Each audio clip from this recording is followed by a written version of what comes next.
What's up, everyone? It's your boy.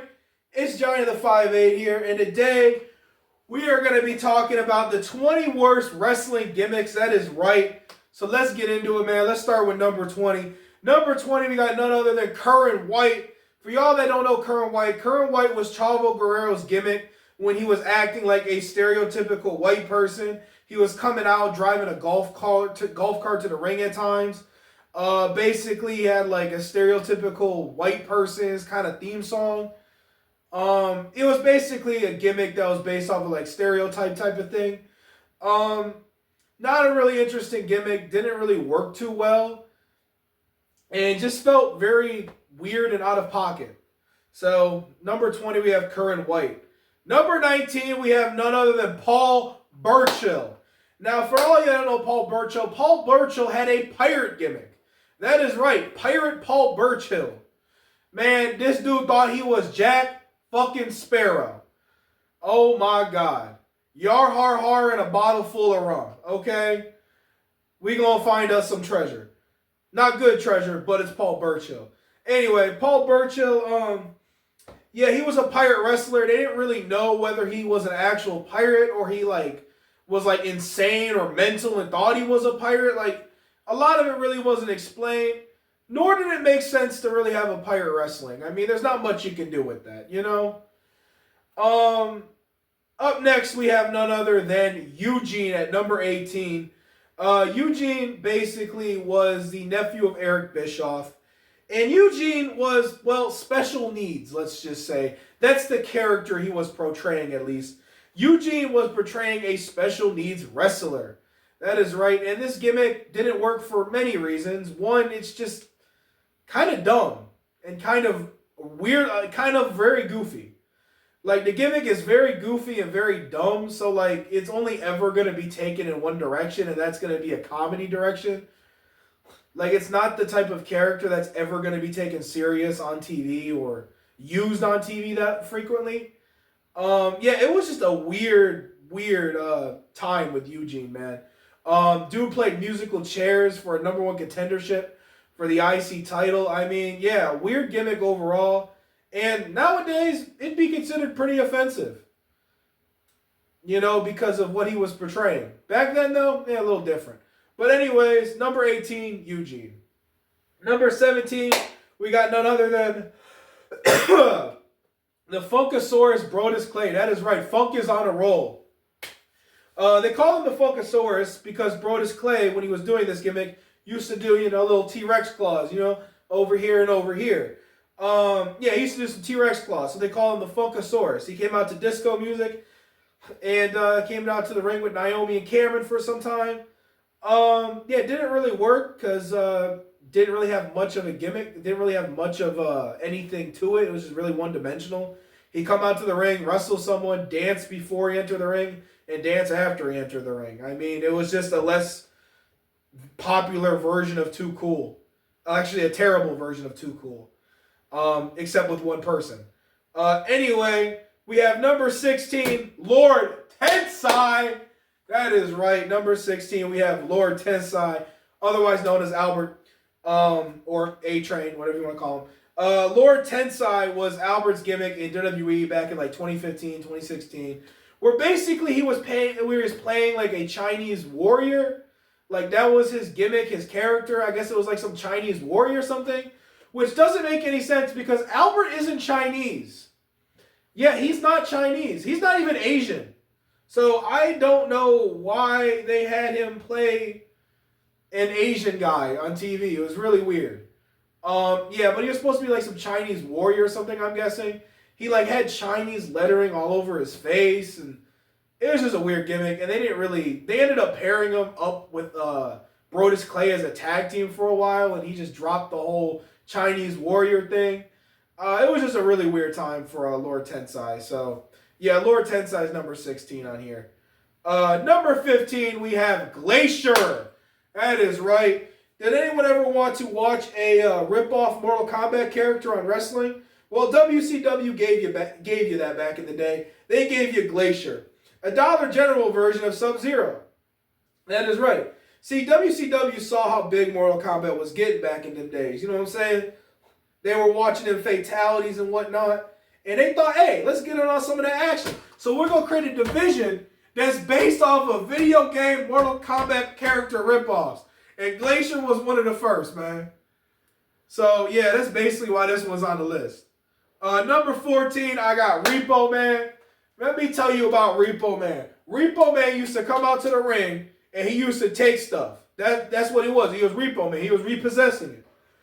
So he come out there, grab a whole turnbuckle. You know what I'm saying? Like, say this was out in the ring. He come out there, grab it, take it back with him to the locker room. You know what I'm saying? Like, yeah, it was weird stuff, man. Like, he just come out there and take turnbuckles, take all kind of, like, monitors. He was coming out there just taking, like, shit out of the ring like he was a weird college student on a panty raid. But, yeah, number 14 is Repo Man. Number 13, we have none other than the ex-convict, the guy who said he was tormented by Big Boss Man back in WWE. We're talking about Nails.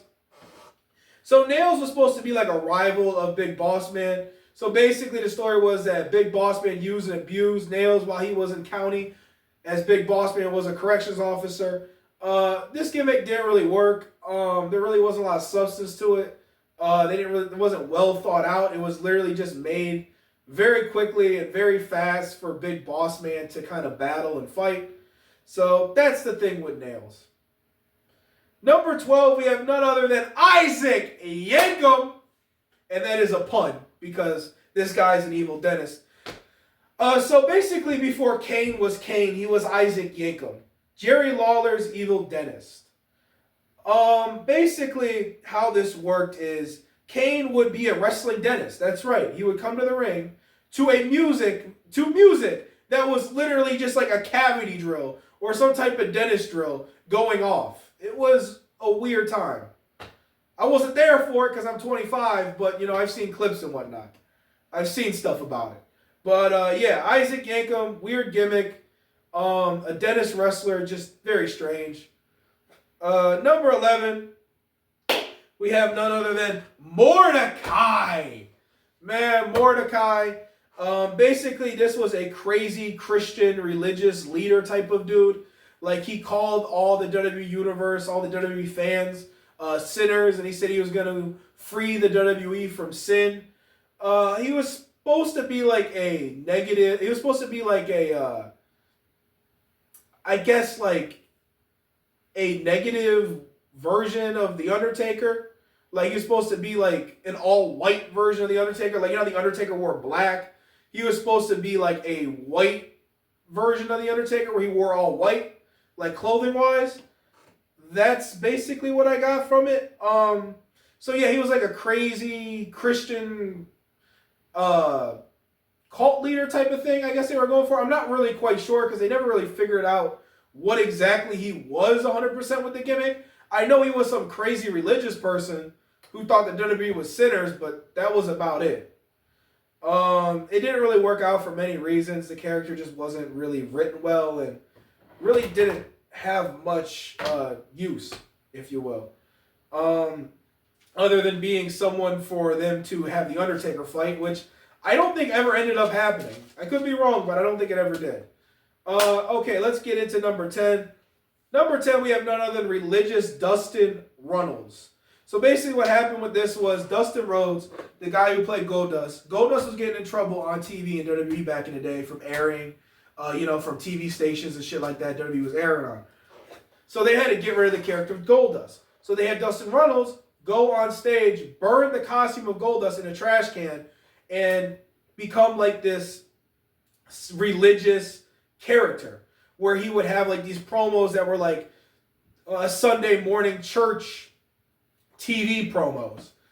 And it was very forced and very unentertaining because nobody really wanted to do it. Like, you can tell they didn't really have passion for the character, nor did they like the character.